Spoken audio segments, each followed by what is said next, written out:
India से परमार और अजय सिंह भक्ति एक साथ कनाडा पहुंचते हैं। कनाडा में वह एक मल्टन गुरुद्वारा में एक भाषण देते हुए एक हिंट देते हैं कि लोग एयर इंडिया से सफर न करें, लेकिन उस टाइम पे लोगों को ये चीज समझ नहीं आई थी कि ऐसा क्यों कहा जा रहा है। कुछ लोगों को लगा कि इंडिया को बॉयकॉट करने की वजह से ऐसा कहा जा रहा है, लेकिन ऐसा था नहीं। इधर इंडिया में बैक टू बैक उन्होंने इनपुट दिए कनाडा गवर्नमेंट को कि ये जो तलविंदर सिंह परमार है इंडिया के अगेंस्ट कुछ बड़ा करने वाला है, इसलिए आप इसको हमें दे दीजिए। एक्चुअली तलविंदर सिंह ने इंडिया में 2 पंजाब के पुलिस ऑफिसर को मार दिया था और 1970 में कनाडा चला गया था, इसलिए इंडिया कनाडा से इसको मांग रहा था। उस टाइम पे जस्टिन ट्रूडो के फादर पीएम थे। उन्होंने भी सेम जैसे अभी जस्टिन ने निज्र को देने से मना कर दिया, उनके फादर ने भी सेम ऐसा ही किया था। उन्होंने तलविंदर को देने से मना कर दिया, लेकिन उन्होंने एक चीज की थी, तलविंदर की जो कॉल थी उसको सर्वेलेंस पे लगा दी थी। 20 जून 1985 में तलविंदर सिंह को एक कॉल आती है, इसमें सामने वाला आदमी कहता है स्टोरी लिख दी, उधर से जवाब आता है नहीं, तो उधर से परमार कहता है पहले स्टोरी लिख दो। बेसिकली ये लोग एयर इंडिया की टिकटें खरीदने की बात कर रहे थे, लेकिन उस टाइम पे कोई इसे समझ नहीं पाया था। अब इसके बाद डेट आता है 23 जून 1985। कनाडा एयरपोर्ट पे 2 पैसेंजर एम सिंह और एल सिंह अपने बैग में बम रखकर कनाडा एयरपोर्ट पे पहुंचता है। एल सिंह अपने बैग को चेकिंग करवा के टोक्यो को फ्लाइट में रख देता है, और जो एम सिंह था वो लंदन से होते हुए इंडिया जाने वाली एयर इंडिया की फ्लाइट थी, इसका नाम था एम्परर कनिष्का, उसमें रखवा देता है। थोड़ी देर के बाद दोनों के दोनों एयरपोर्ट से गायब हो गए और आज तक इनका पता नहीं चला कि ये दोनों कौन थे। टोक्यो वाला जो बैग था वो प्लेन में रखने से पहले ही फट गया, क्योंकि इन्हें टाइम जोन समझ में नहीं आया। लेकिन दूसरा जो बैग था वो प्लेन में पहुंच चुका था, और जब वो प्लेन आयरलैंड के पास पहुंचता है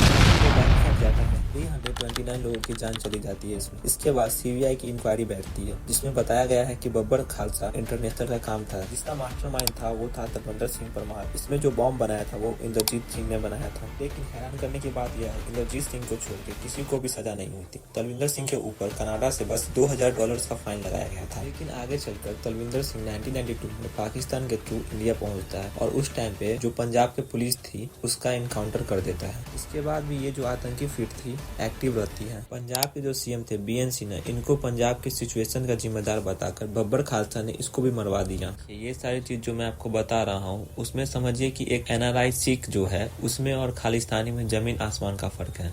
इंडिया छोड़ के जो भी कनाडा जाता है उसकी जिंदगी में खुद बहुत सारी समस्या रहती है, वहाँ पे बहुत सारी चीज को डील करनी पड़ती है।